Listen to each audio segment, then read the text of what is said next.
functional. And if anyone wants to say hi so that I know it is working, that would be great too. So hi from Kevin in Florida, Jake and Hannah.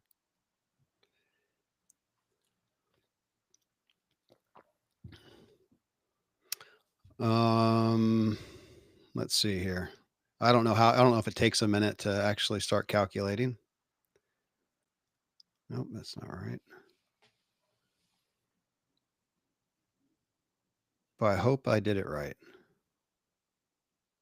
Well, hello. Let us know if you're there. It's actually not giving me the Are you able number. to see the YouTube? I don't have it pulled up. Let me pull it up. It's not giving me the same little icon to see people.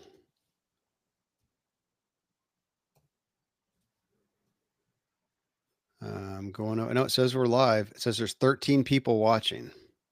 All right, folks, you're there. Why am I not seeing that? Okay, I'm going to open up YouTube. Give me a second if it starts to talk to me. Nope, there it is. Okay, I see the chat over there. Lynn, Mary, thanks. Ralph. Okay, I see you. I don't know why. I did do a different button in Riverside, so apparently I did something to where I'm not seeing the chat. But But you I can see if they make comments. I see it Click in the YouTube now. Yeah, I did something different. All right. Well, hey, if I've got there's says there's where'd it go? 13 people watching right now. So thank you guys for being there. All right. So this is Kevin in Florida and Jake and Hannah in Hawaii. Margaret, I see you there. Kevin, my voice is loud and clear. How about Jake and Hannah? Jake and Hannah, talk for a minute. Thanks a lot. That's just kidding. what Just a kidding. move. Thanks for laughing there, Hannah. Goodness. You making my anxiety go up. Can I say that? Non-Sage? Non-Sage. Aloha, everyone. Nice to be with you. Yes, aloha. Yeah, let me know if you can hear Jake and Hannah well. Jake and Hannah voice is soft. Can they turn up their volume? I don't know if we can turn up our volume, but we can uh, be a little I closer. yeah, I don't think I can adjust you guys. It's on your I've got your Shure microphone showing. We're just too far away. That could be. Well, I could also turn myself down. How about if I turn myself down so that you guys are hearing us on the same level? Jake and Hannah soft. Can they turn? Your voice is getting pretty soft. Too We'll soft. make an effort to speak up when we talk. Okay. Okay. Can you guys hear me now, or do I need to go up? Yes. I think you're good. Okay. I turned mine down a little bit more. Okay, I turned mine down a little. So if maybe you guys can even out our volumes, or maybe it's just because I'm supposed to talk less. That's fine too. Okay. Let me put a timestamp and we'll just get rolling here. So we've got the chat open again, and I'll be paying attention to it and eager for your comments. Let me put a timestamp here at the 4-minute mark, and then we'll go. Well, thank you guys for everyone for joining us who's with us live. And for those of you listening to the podcast, we are well, I'll be letting you know some of the dates and times in the future, but we're doing these podcasts live right now on Tuesdays. And today we are talking about SAGE, of course, and we want to hit on what in the SAGE blueprint is the third agreement, the third focal point, but third agreement, and it's on identity. And when I first started working with Jake and Hannah and got exposed to their work, I don't remember the progression, Jake and Hannah. I don't know if you guys do, but I just all of a sudden it felt like I confronted myself. I became aware of my identity and more so my insecurity of my identity. And what has continued to stand out to me, even in recent times, is how I have been, and maybe naturally I'm confident. I tend to be, I feel confident in a lot of ways, confident with my abilities, my capacities, faithful in myself. And yet, through the sage construct, realizing how insecure I have been and maybe still am. I don't know how secure I am now, but at least through Sage, I have the ability to, in the moment, if I'm aware, not on autopilot, to secure myself. And I really appreciate that. So, where am I on being secure? Am I going to come to some point of sitting on a mountaintop in the lotus position, levitating, and I am completely secure? I don't know that I ever will be. I don't even know that that's my goal because right now, the ability to, in the moment, secure myself, my identity, I continue to revolutionize my experience of life. Yeah, this is a big one. And it's an area that over the years we've seen people, uh, I think, have a lot of, I think people confuse themselves around identity. And one of the reasons we chose the word identity, mostly what we hear is people talk about their ego. And to some degree, you could exchange the word identity and ego. It's the same basic idea. The reason we don't use the word ego is it's got such a negative rap. So many people in the spiritual communities and the psychological communities are trying to get rid of their ego. They think of their ego as a problem. And we didn't want to have that kind of a negative frame around this idea of how I hold myself, who I think I am. We wanted to frame it with neutrality. And so we chose the word identity, which I think is a very good word, with one exception, which is that it should be a verb. And the reason it should be a verb is because identity is never static. Our identity is continuously evolving and changing. I may experience my identity one way in one context with some people, and then I may experience my identity a little bit differently in a different context or with different people. And it is continuously, I am continuously expanding, exploring, evolving my sense of self. And that's a huge distinction because if I think that my identity is static and I'm not happy with my identity, then I'm really unhappy. I don't like myself. I am self critical and I feel stuck. But if I remind myself that my identity is continuously in motion and evolving, and I am unhappy with aspects of myself, I have the opportunity to change, particularly if I embrace agency. So that's kind of the backstory on how we came up with the idea or the label identity. And there's other parts of this that are also really very helpful, which we'll get into. I It was through the work with you guys and in constructing developing Sage that, as you said, Jake, I have grown more fluid in thinking of my identity as a verb.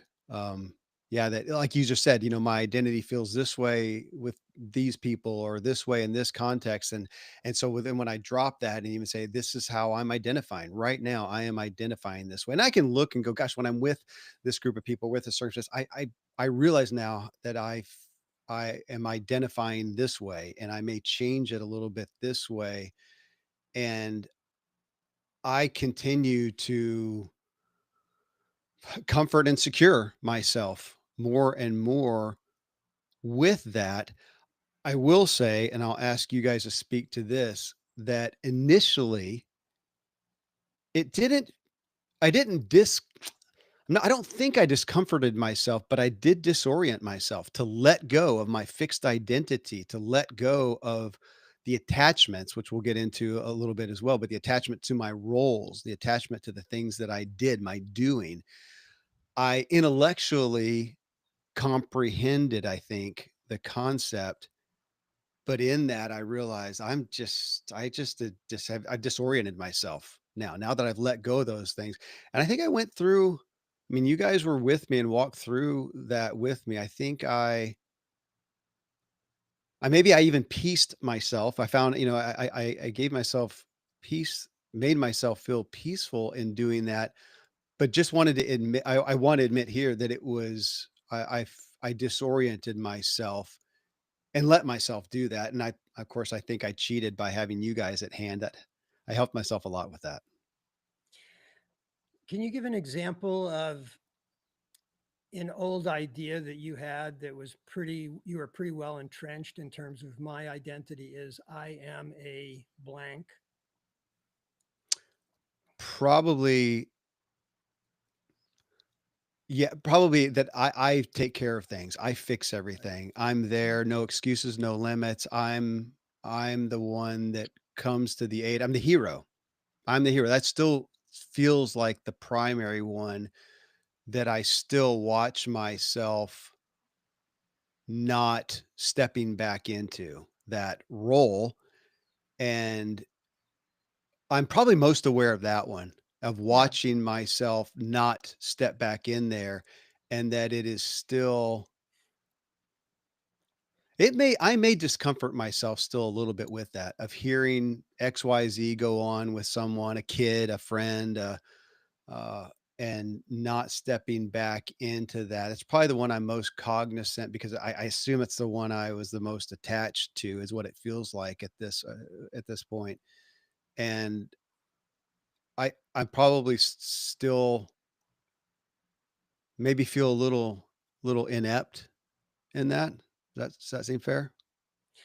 What I remember or my perception is that in fact you were the hero in your family for many many years, and that um, being attached to that, you took a toll on yourself. You kind of wore yourself out. And if you hadn't been attached to it, if you didn't think of it as being static, then you could go to people who saw you as a hero and you could say, hey, that is one way I move through the world, but I'm also experiencing myself in a different way and I want to talk about it. But because I perceive you having been so attached to it, instead of exploring and discussing and bringing it to other people, at a certain point when being the hero was too tiring, my perception is you just kind of shut down, sort of removed yourself to some degree. I I think that's fair. I may have, would you say, I'm tempted to say maybe I polarized too Yeah. much on the other side because I was so unsteady, kind of like learning a new dance step. I didn't really know what to do, so I just sat the hell down. Maybe so I left that dance step, sat down for a while. Yeah, that actually feels relevant. And it's common when we are so attached to an idea that we have about ourselves. And you can think of it not necessarily as just your identity, but an idea. I'm super attached to some idea. Yeah. And for some reason, it stops serving me. Either I get into a different relationship where it doesn't work, or the people who I've been in relationship with, something changes. And I no longer serve myself by being attached. But because I think of myself and this quality as static, I threaten myself when I feel challenged. When I perceive any challenge to that aspect of myself, I threaten myself. And then typically what we do is fight, flight, freeze. We either run away, we argue about who I am, and yes, I am who I thought I was, or we just, shut down, which is kind of what I think happened with you, Kevin. We experienced that kind of disorientation when we moved to Hawaii and kind of let go of our identity, where we had lived for years and had connected with our community and came here. Uh, Here I was a, you know, 20-year homeopath, and I couldn't practice homeopathy here because I couldn't be licensed here because I wasn't a medical doctor. And, things really changed when we got here. So that was actually a great move toward flexibility in our identities and taking that move. And my perception easier for you than me. Yeah. Um, my perception of Hannah is that she's not terribly attached to too many things other than me and our cat. Um, uh, so she rather gracefully adapted to the idea that I can't formally be a homeopath. I can help some friends, I can help people with their animals, but that's a part of my life that I'm moving beyond. I was much more attached to my role as a psychotherapist, having a thriving practice. And when we got here, I really disoriented myself, to use a word that Kevin used earlier. And I I took a while to adjust to find my legs. Hmm. I relate to being really attached. I think super attached to my roles. Are you say? I guess that's what you're saying, Jake. You maybe were more attached to yours than Hannah was. But can we say? Can we say even if we are in a healthy place, there can still be some disorientation in regards healthy place in regards to attachments. Still some disorientation. Still some feelings of loss. This isn't a caring less. Well, how would you say that? It's I still care. I found myself saying, "Gosh, I still care about XYZ, but I'm choosing not to concern myself with it just to try to delineate somewhat." Well, it comes right back to the heart of sage, which is it depends how I interpret what's going on. Yeah. And the more attached I am to an idea, the harder it is for me to alter the meaning. Where because Hannah was less attached to the idea of being a homeopath, she adapted, I would say, very quickly within a few months. I was very attached, and I had to learn to make a different interpretation of how can I use my skills? What's my role in the world? How do I see myself in relationship to other people? How can I be of service?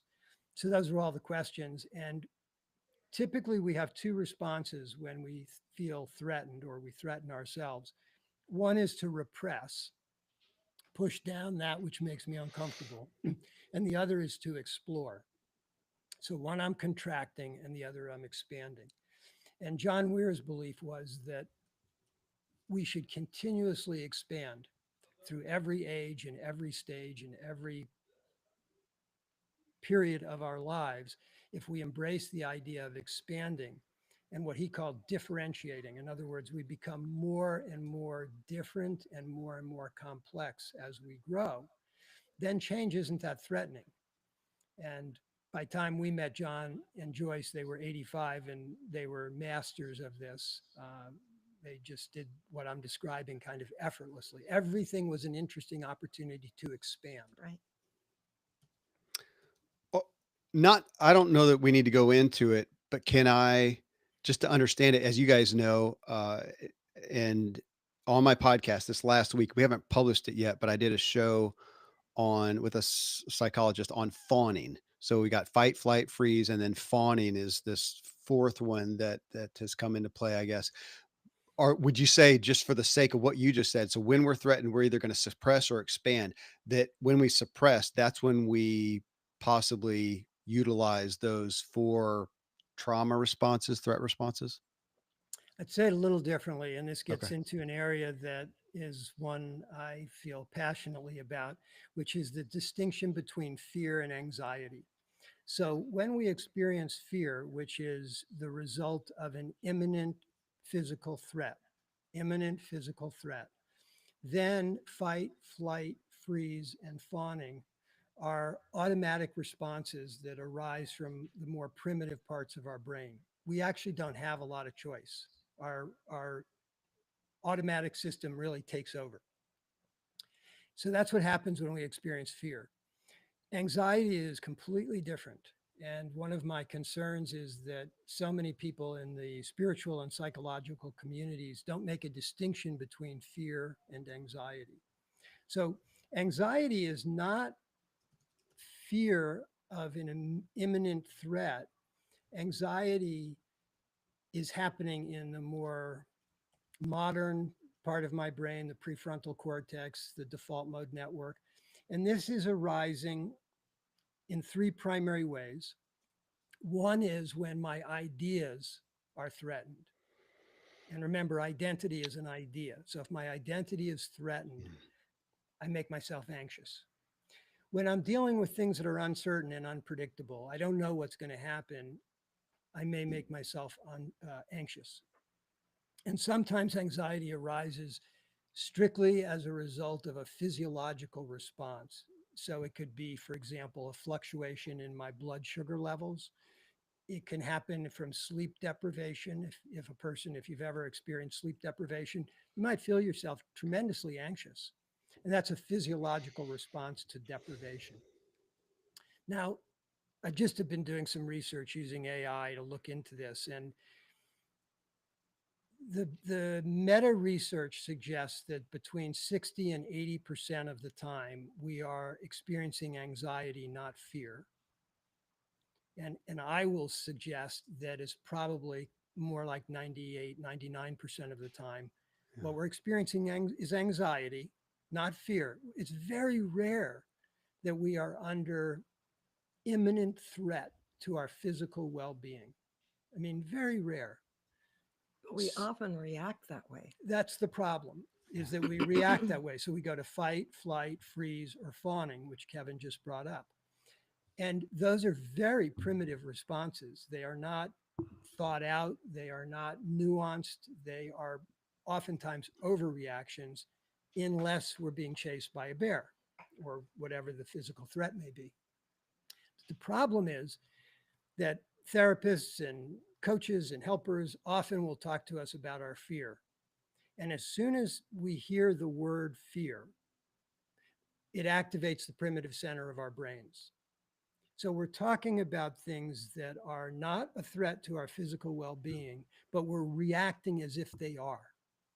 So someone calls you unfaithful, and you may just go into a rage, or you may shut down, or you may walk out of the room. But really, it was nothing more than a perceived threat to an idea that I have about myself.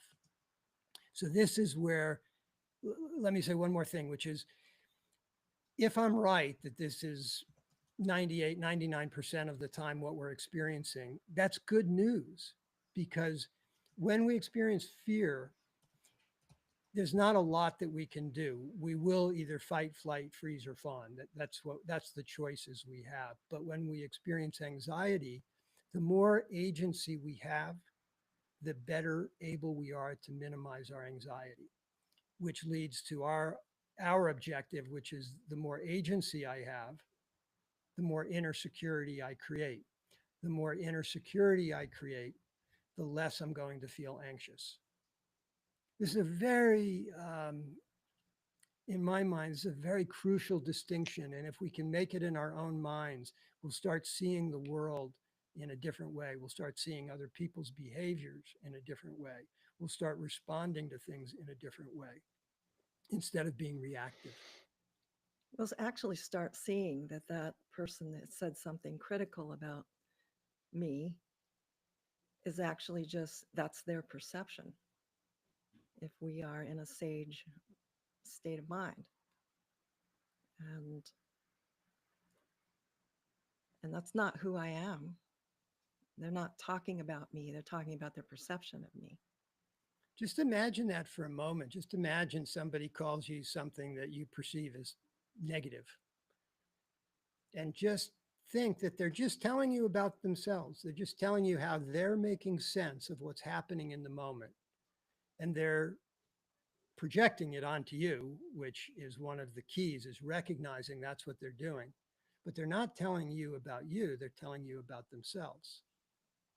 And right there, so much reactivity and defensiveness just drains away. All of a sudden, I'm curious. Really, you see me as an idiot. I don't understand how somebody could see me as an idiot. So I'm just really curious. What am I doing that allows you to see me that way? Thanks. I wanted to address that because Me being an idiot? yeah, we've been meaning to talk to you. So this is an intervention. Exactly. Well, it's not just like that. You said, gosh, I'm interested. I'm curious. If it's somebody you didn't care about at all, you wouldn't even go that far. You would just say, well, just like John Weir would say, good to know you, and nice to Right, meet you, whatever, and go your other way. right. With somebody you cared about, you might inquire then. And just pointing that out, because it's not that you then set in a place, in my experience of you, where you don't care. You I, go I, ahead. I care a lot what you think of me, what Hannah thinks of me, what you guys do with me in your minds. And if you reflect back to me something that doesn't feel comfortable, I'm just going to jump right in and say, whoa, wait a minute. What am I, what am I doing that's making you think of me in that way? And it may be a miscommunication and maybe we can straighten it out, or maybe you're pointing out something about me that I don't see. And maybe I'll choose to change your behavior. But yeah, it's not a passive kind of, hey, you know, however people see me is how they see me. I still care. Yeah. I do want to thank you guys who are with us live here, and there are a couple questions I want to address real quick, and then we'll continue. Margaret asks, she asks again, what is fawning? And I'll let you, well, I'll say it from the layman's term, as I feel like the layman. So I just did the show with, yeah, it's a new book. I think it hasn't come out yet, by a well-known psychologist, but fawning, I resonated with it, Margaret, because we looked at the fight, flight, freeze, and fight, flight, freeze, and I looked at myself as, maybe freeze in the moment, but then I'm gone. I have tended to flee from Right. conflict, but then in reading about, understanding about fawning, realizing I don't know what the percentage is, but it may be fitting, even more fitting. I fit into it even more. And my layman's terms I came away with from the show was appeasing. I would appease and people please. And it wasn't from my fawning. I think some people may have done it from a trauma standpoint and feeling like there was somebody maybe authoritarian over them or whatnot. I didn't relate to that. I was just feeding my identity. So I wanted you to like me. I want you to think well of me. And I feel like I maybe even used it from a manipulative standpoint some ways to get the feeling that I wanted. I want you happy so that I'm happy. And so appeasing is how people pleasing is another way of saying it. Okay, I'll hand it to you too. I think that's great. Yeah. It's sort of a newer term in terms of flight, flight, freeze. We've heard that for years, and fawning fits into this. Um, it's a less dramatic than freezing. You're still engaging, but you're engaging in what I would refer to as an inauthentic way. Thank you. Yeah, insecure. To me, they were. I've come to realize that they're all. I think I led off the show, and this is we're recording this Tuesday, August 5th. I think the show comes out this August 2025 on fawning. Here's the actual book, and it is by Dr. Ingrid Clayton. But I think I led the conversation off with that of listing the four and going, okay, let's get it on the table. These are all seem to me insecure. If I was secure, I wouldn't do any of them or securing myself. And they're, in my opinion, they're over prescribed or overused.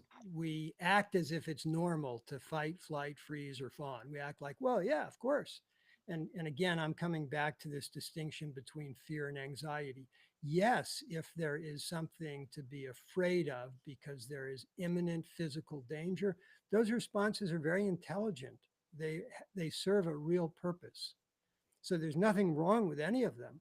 It's just that we are using them, in my words, inappropriately at times when we could engage with our prefrontal cortex. We can think, we can be creative, we can find different ways to engage with people.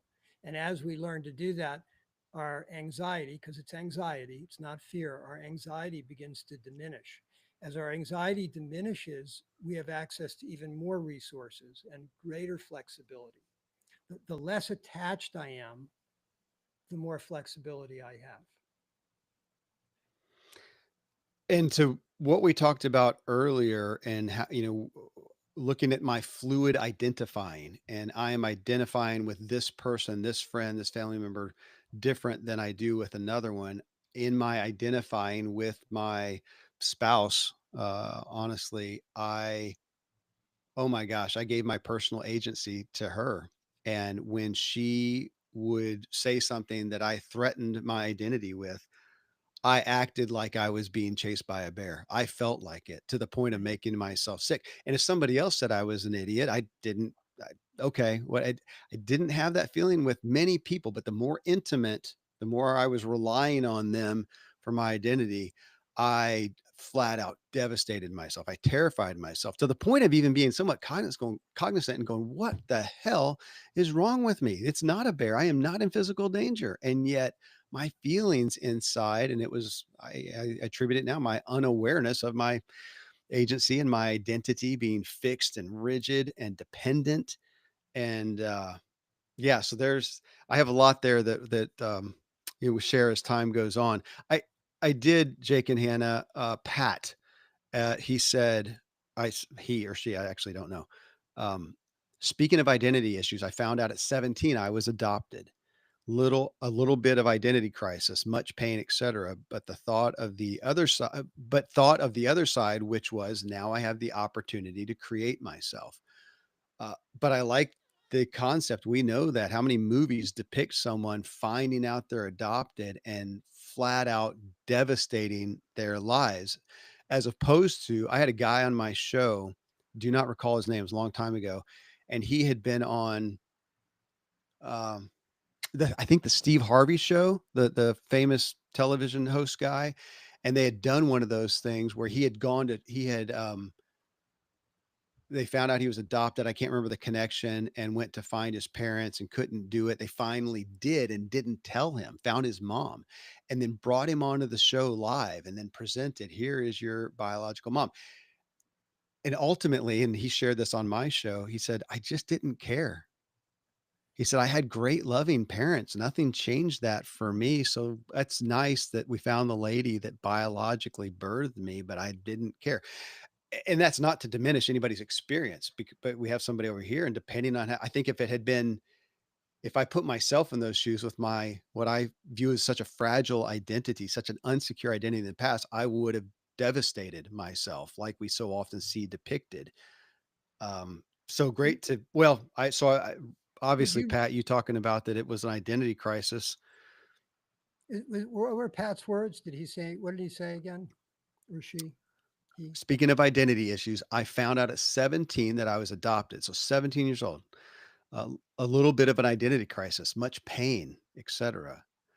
But then thought of the other side, which was now I have the opportunity to create myself. Right.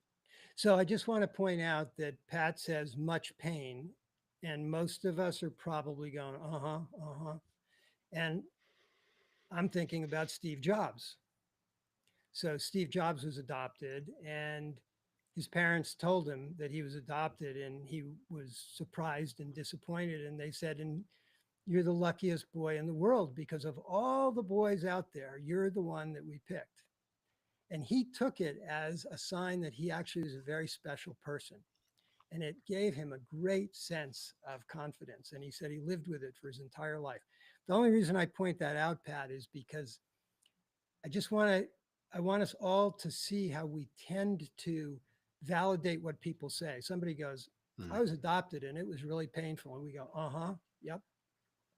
Well, we're just reinforcing the idea that it was painful, which may even reinforce the idea that that kind of thing is always painful. But it's not. It depends on how we interpret whatever it is that happened. And that doesn't take away from whatever your experience was. It's just to say that that was your experience. And there's the possibility for many other experiences. Pat, I have seven biological kids, and then we adopted two.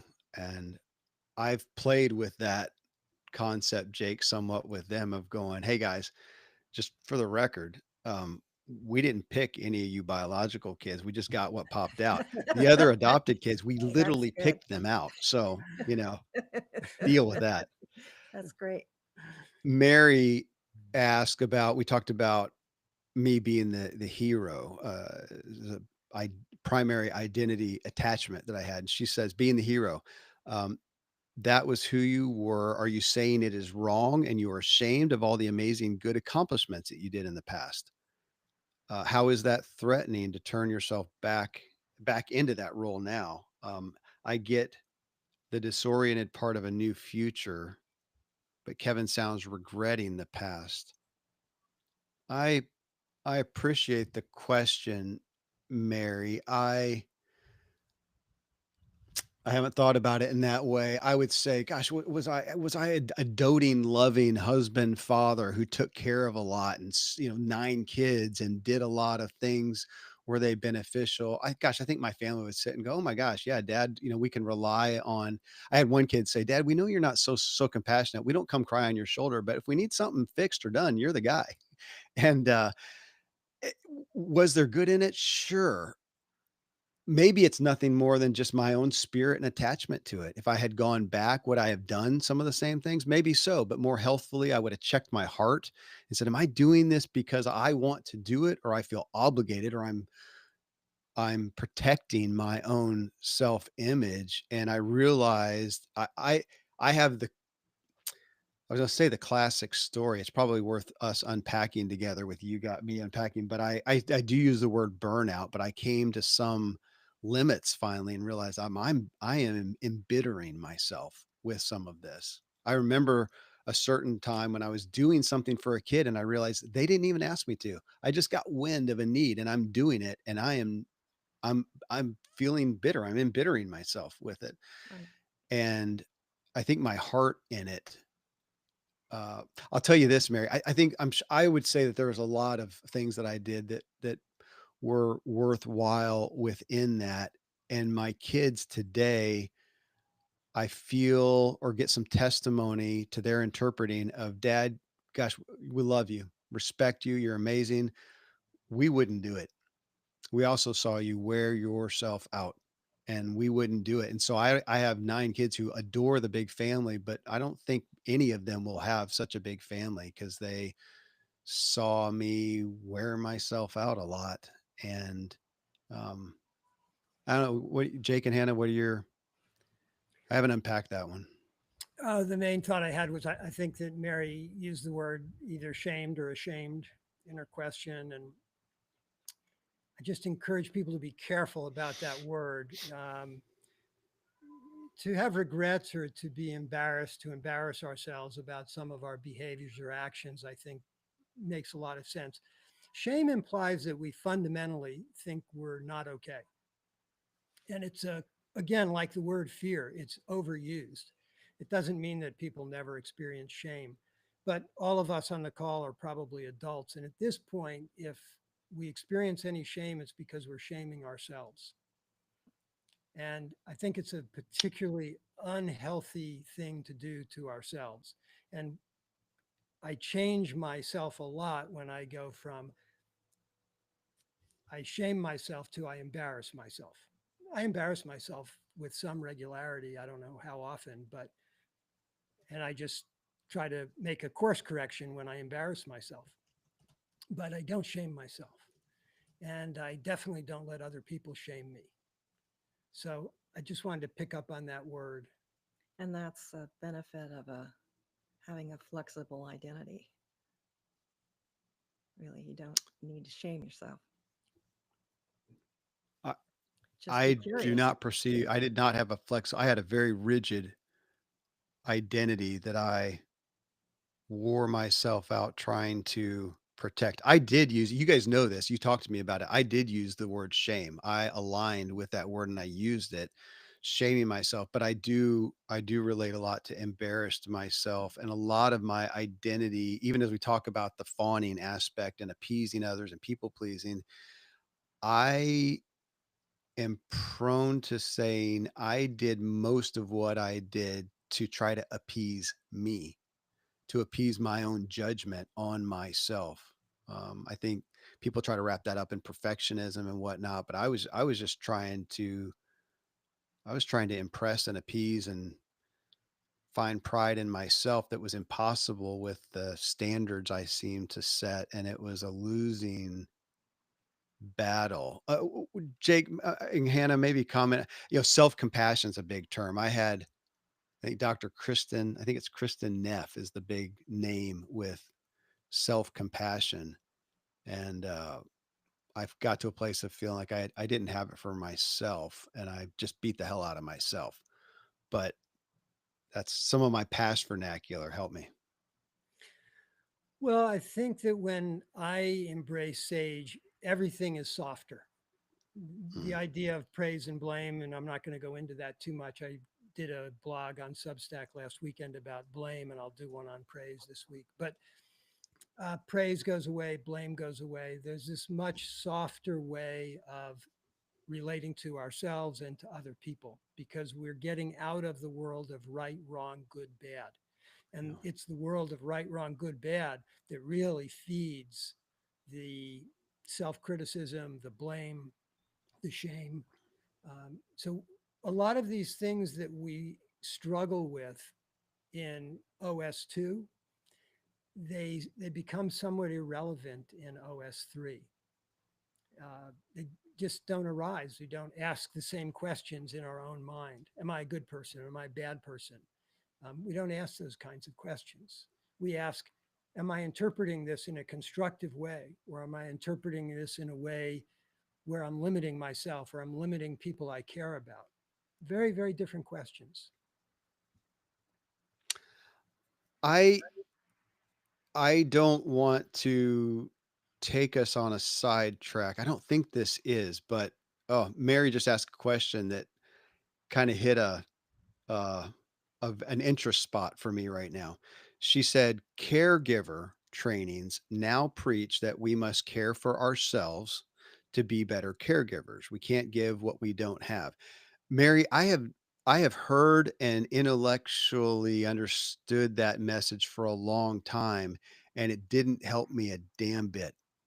I just didn't help myself at all with it. And I haven't man, there's so many I'm still evolving so much. Every day feels like discovery, throughout all this. And the self-care concept does not help. I struggle to help myself with it. What I help myself now is just self-awareness is what I want to say. Jake and Hannah is just being aware of myself, whether I quote care for myself, fill myself up, which I do agree with, Mary, but I'm more focused on how much of my time am I spending. I don't need a self-care as much. I need to just look in the mirror and be aware of my personal agency, the meanings I'm making towards things, how I'm feeling emotionally, and and if from that I need some quote self-care, very relevant to me, but the self-awareness piece of it has far eclipsed the concept of self-care. We haven't talked about that, I don't think, Jake and Hannah. I've been playing with this recently. Yeah, we haven't talked about it much, but again, I'm going to go back to this idea that self care is an interpretation. So I think that I didn't know Kevin at the time, but when he was raising his kids and they were young and he was putting out so much, I think that that care of others actually at some time, I suspect it fed you. In other words, caring Yeah. for others can be a great way to feed ourselves. There are people who find it incredibly nourishing. My sense of Kevin is he did that until he couldn't do it any longer. But that for a long period of time, I think it was actually, pretty healthy. And if your kids are are a byproduct of that whole era, I perceive them to be uniquely healthy, Right. rather remarkable. So I Mm. kind of look back at that whole period of time as a lot of good stuff was taking place. Um, Maybe at a certain point, for a variety of factors, it was too much. But for a long time, I think it was pretty healthy. Hmm. Oh, so back to her original question, what would they testify? Maybe they would testify that, gosh, dad, great guy and took care of us and did a lot or whatever. But over here, I ultimately hurt myself. I just hurt Mhm. myself in it. And I hurt and again, I probably identified differently with them than I was identifying with my wife. And I hurt myself. And I feel like I didn't help our relationship by doing that. I built walls and got bitter. And and that's, talking about the ego, the different parts of me. I feel like it was, as we've talked about, Sage, it's all me, but I was more attached to my need from my wife. I was, um, my identity. I gave her more of my personal agency, where I kept more for myself. I reacted more immaturely. I think with my kids, I have pretty much consistently found a way, or felt I've acted maturely. I've behaved maturely. Did not, I don't think, with my wife. I think that was the most immature, because I threatened myself the most there. Yeah, and I want to pick up maybe for the remaining time we have. You just mentioned parts. Yeah. And so a very natural tendency would be for Kevin to talk about, well, part of me was doing this with my kids, and part of me was doing this with my wife. And for those of you, hopefully you've all read the blueprint, and you may have noticed in it that we don't really participate in the idea that we have parts. Um, what we're suggesting is that I am one self, and I do have a variety of beliefs and a variety of behaviors, but I don't refer to myself as having multiple parts, which I know is very popular. There are entire therapeutic models that are built around this, like Dick Schwartz's internal family systems, which, by the way, I think is very smart. I think it's a great tool. I used it for many years when I was a therapist. But like so many things, I think it often gets taken too far. And I encourage us all to be careful when we start seeing ourselves as being made up of different parts. Um, I was working with a woman the other day, talking to someone, and she was saying, well, I behave this way because of my 6 year old part. And she's 50 years old. And I didn't say anything because it wasn't appropriate, but I'm thinking, really, you feel as if you are carrying around a 6 year old. And I think she would say yes. Um, I like to respectfully challenge that and say there's no 6 year old here anymore. I may interpret things through a lens of being a child at times, but I'm not a child anymore. And I have the capacity to discern if the way that I am making meaning is constructive or not.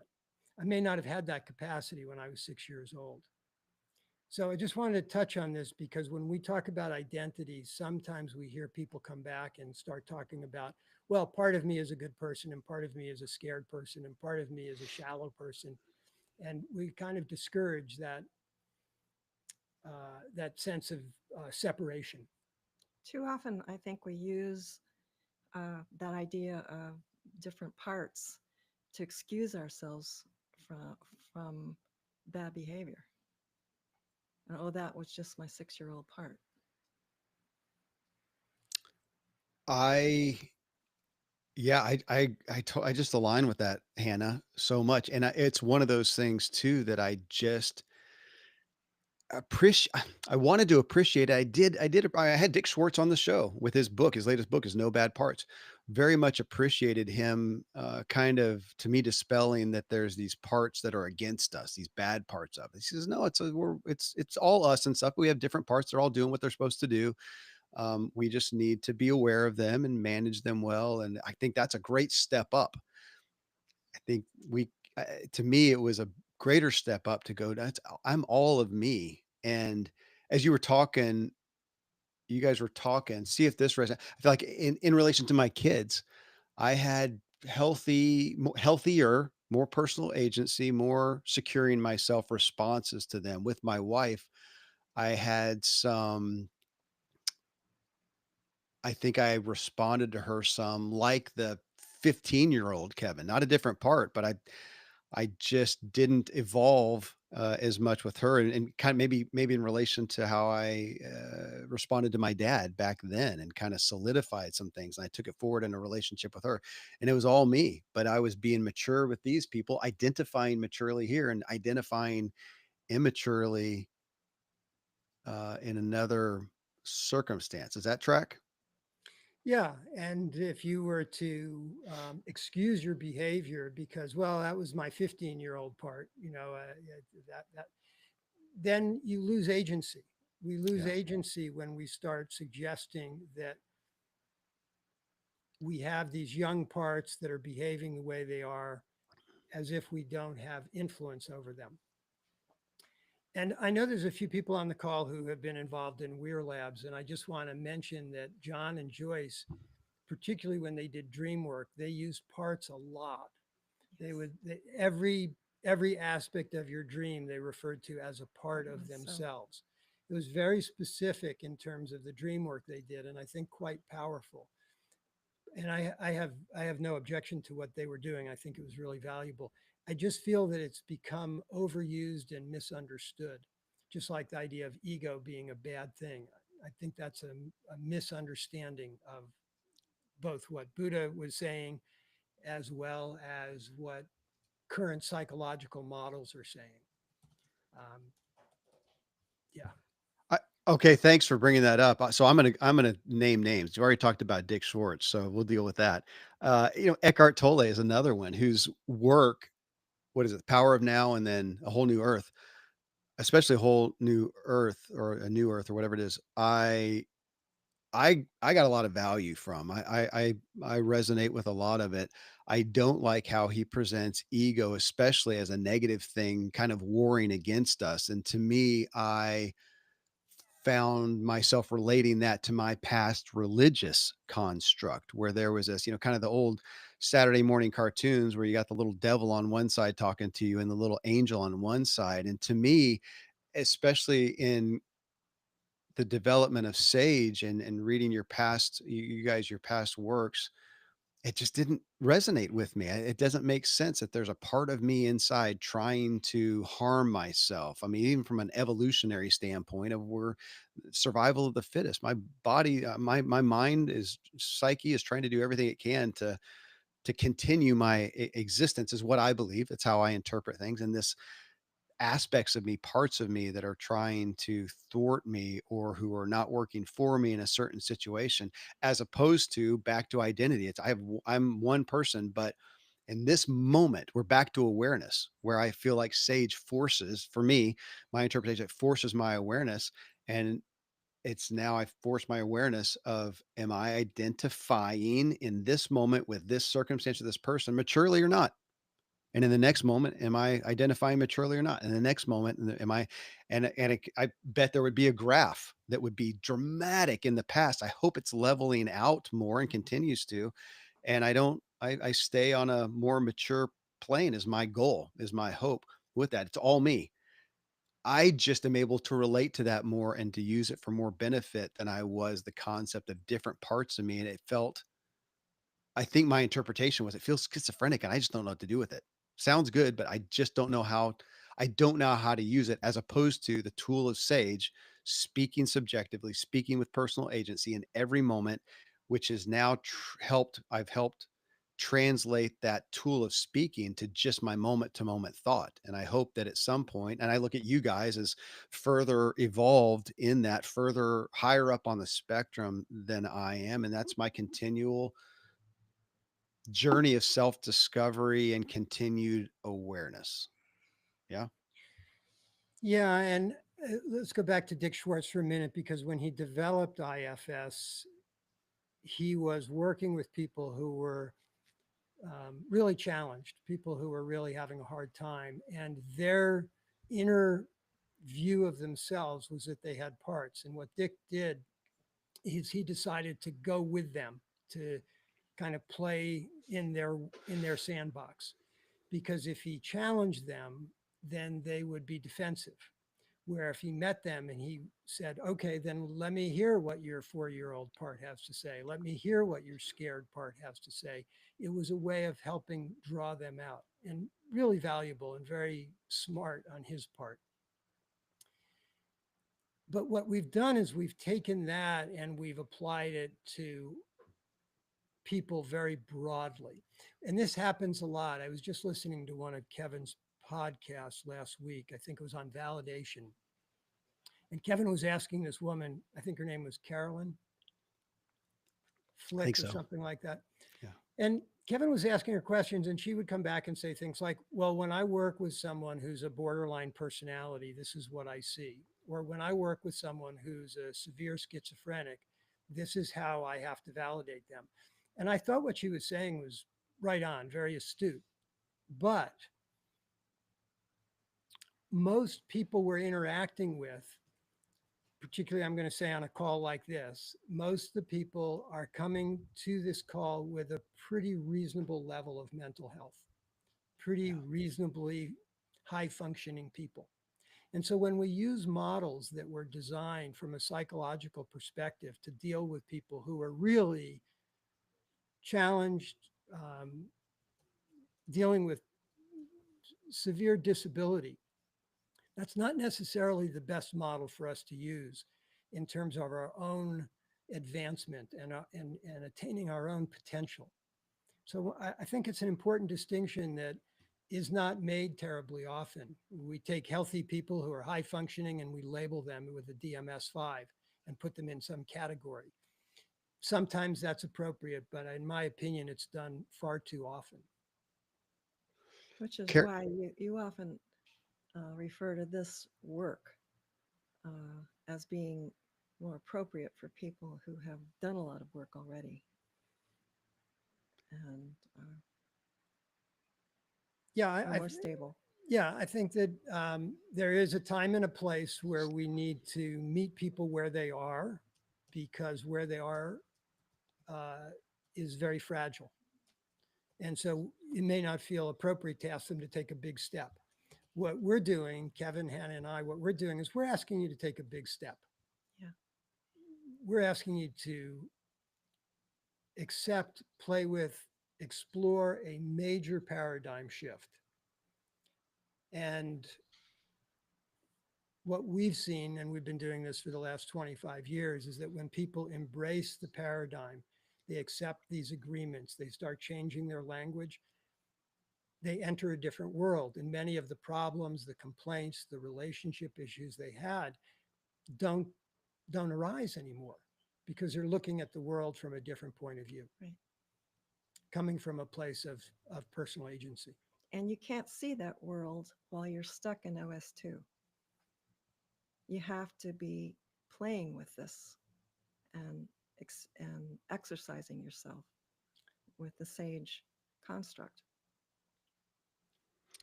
Then that's what I that's much of what I came away with from the talk on validation. And thank you. It was Caroline Fleck, and it Yeah. just came out. If you're hearing this, whenever folks are hearing this show, I think it was probably the end of July 2025. So for us, just a week or more ago that I had the discussion. And I did look to what you both said as validation as something. I mean, does anybody, do we want validation? Sure. It feels good. Do I want it?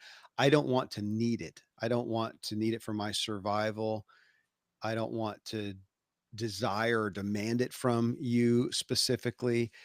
And but to what you guys both said, I did relate. Yeah, she was talking about some acute circumstances. She starts the book off talking about a guy who was suicidal.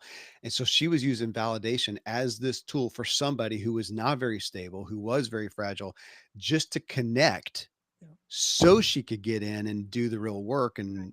and help the person. And so I would look at that now, and I do perceive myself, I want to, as I don't need anyone's validation. I may look for it when Jake and Hannah really align with something that I say or write or whatever. I use that as somewhat of a measuring stick to the work that we're doing, to my relationship with them, because I care and respect, care for and respect them. But to direly need it, like I perceive that I have spent a lot of my life needing, I put a lot of that weight on my dad originally, then on my wife, and then some other people, and I did things inauthentically and needed the validation. I just like the recent show I did on attachment. We really get to validation and attachment. Where's the problem? Maybe just the severity of how much you need and rely on those things. Are they bad in and of themselves? Only you can say. Only I can say. Yeah. Well, Kevin, I'm aware we're coming up on the hour. I just want to remind people that the last three segments we did, we talked about our the fact that we're not experiencing reality, but our interpretation of it. We then talked about emotions, that we are the source of our emotions. And today we've been talking about identity. I really encourage you to go through each of the agreements and see if you embrace them. Can you say, yeah, I'm good with this. I'm going to act as if uh, this is how I see the world. Because if you get to that point and then you go out and you start living a sage life, when you are not being sage, you will see your own incongruity because you will realize, gee, I'm blaming other people for how I feel, but I said I accepted agreement number two. So something's off right now in me. And this is where I think the three agreements establish this foundation that's so valuable. If you don't agree with them, then uh, it would be great to engage with us. If you don't accept the agreements, it would be good to engage with us and kind of dig in. Like, why wouldn't you? What's your reservation? What's your hesitation? And if you share that with us, we'll respond. But they really do establish a foundation. And these ideas we've talked about today, they're very important distinctions, I believe. The difference between fear and anxiety, the difference between ego and identity, the difference between whether you're dealing with someone who is truly very fragile and extremely vulnerable, or whether you're dealing with someone who's fundamentally resourceful and uh, functions at a reasonable level. So these are some distinctions that I hope that you're thinking about, and I believe they can make an enormous difference in our lives. We will be coming to you all with, we've had, I've seen emails and correspondences about opportunities to engage, and that is forthcoming, and how to engage with this. And I'm thinking about that, Jake, because I had the privilege to me to walk with you guys so much, and for you to help me see, help guide me and help me see my fluctuations, in this, where I was sage and having personal agency, uh and then I would talk about, in it, true story, talk about my wife, and you would see me and say, "Hey, Kevin, you just dipped into non-sage talk, not personal agency, victim, even just victimhood, victim language." And man, it took that help was very crucial, to me. Otherwise, I think missing it. So the engagement, the saging each other, Yeah. we've been in OS2 for a long time. Going to OS3 can be challenging. Was for me. I don't know how it'll be for you. Thank you all for being here, for all the questions and comments, and we'll be back. Thanks, Jake and Hannah. Good to see you. All right. Thank you, Aloha, Kevin. everyone.